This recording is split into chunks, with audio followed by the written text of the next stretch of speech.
Et hvert ordentligt bornholmsk hjem har et bornholmerur.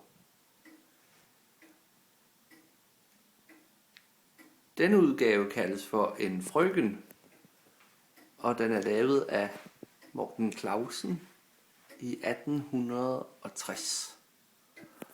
Han var født i Hasle i 1812 og døde samme sted i 1870.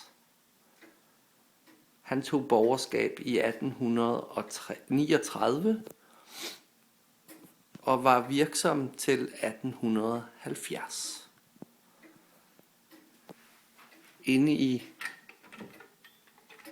kassen her kan man se, hvem der har restaureret det igennem tiderne. Her i, jeg går ud fra det i 69 og i 81 og i 86, og så her til sidst i 2009 af Frode Marker fra Muleby, hvor han satte nye snore i og ja, simpelthen gennemgik uret. Jeg fik også malet skiven op, og jeg kan da lige demonstrere, hvordan det lyder. På bornholmsk så sagde vi,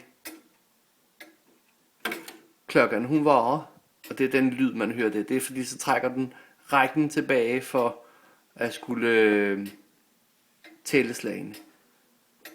Det lyder sådan her.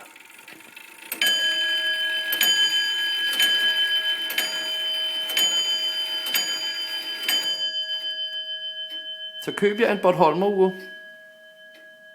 Det giver hjemmets stemning. Det er hjemmets hjerteslag, om man vil. Og hvis det så er et ordentligt ur, som en frøken, så kan man ikke gå helt galt i byen.